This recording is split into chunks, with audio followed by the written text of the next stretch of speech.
तो मैं आज आप लोगों को सिखाऊंगा घोड़े को कैसे कंट्रोल किया जाता है। समझ गए? आप लोग जैसे बाइक है या स्कूटी चलाते हो, उसमें गियर, ब्रेक, एक्सीलेटर क्या है तुम्हें मालूम है। समझ गया?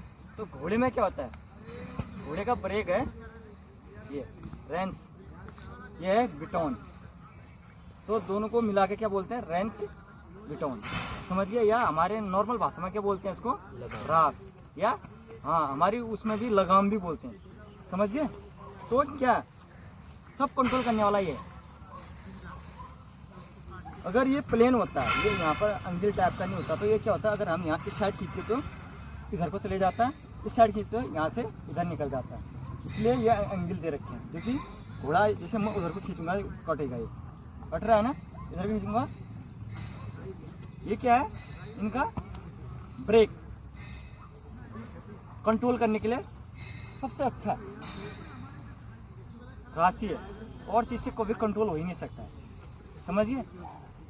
और इसमें अगर हम बैठ के क्या कंट्रोल करना है, देखो नॉर्मल बैठ गया मैं,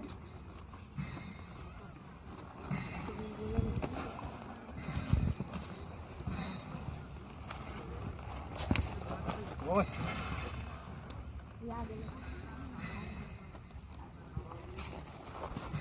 सबसे पहले क्या करना है, अपने रास को ठीक कर लेना। समझिए? बैठना ठीक ठाक बैठ गया अपना। अगर घोड़ा चल रहा है या कहीं बेकाबू हो रही है, यहाँ से बैलेंस बनाना है, कहाँ से, पैरों से बैलेंस बनाना है, इससे रोकना है। रोकने के भी अल्फाज बता रखे हैं मैंने इसमें, क्या बोल रखा है, जब अगर रोकना है घोड़े को, हल्का ये हल्का पीछे को खींचना है और करना है। अगर हम घोड़े को चलाना है, हल्का वेट आगे ऐसे देंगे सपोर्ट, इसको करेंगे ये चलेगा। तो कंट्रोल करना पहले तो इसको बीट में होना चाहिए, कभी भी हो घोड़ा बीट में से डाउन नहीं करना, ये ऐसे लूज नहीं छोड़ना। ये बीट हुआ, ये मतलब ये इसको मालूम है कि मेरे को एक जगह में खड़ा रहना है। समझिए?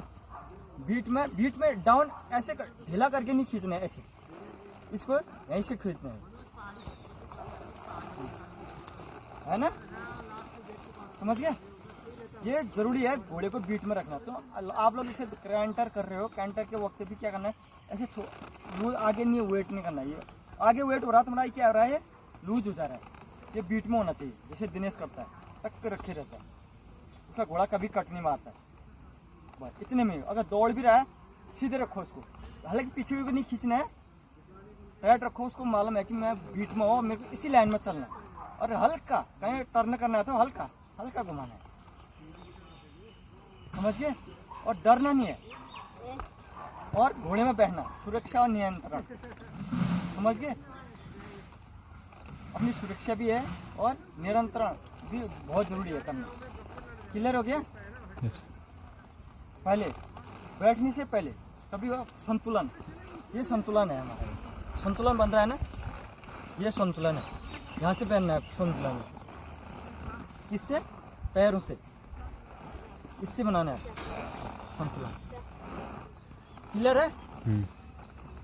और मजबूत तक बैठे रहना। बैठे तो मजबूत हैं, लेकिन ये नहीं कि कमर सीधी होनी चाहिए और लचीलेपन, टाइट नहीं बैठना है, लेकिन कमर सीधा करना नहीं हुआ। अगर हम कमर टेढ़ा ऐसा करके रखेंगे तो लूज हो गया हम, लेकिन कमर सीधी हो और लचीलापन होना चाहिए। कहीं जहाँ भी घोड़ा टर्न हो रहा है अपनी बॉडी को झुकाना है उस साइड। क्लियर हो गया? ये घोड़े को कंट्रोल करने का तरीका, ये रोकना, यही है रुकने वाला। और घोड़े की गर्दन कभी और टूटी हुई होनी चाहिए। ये दोनों साइड घूम रहा है ना, यहाँ से भी घूम रहा है, यहाँ से भी घूम रहा है। समझिए ना? घोड़े से डरना नहीं है, आराम से करना है, बस कुछ नहीं करेगा वो। शाबाश, लो।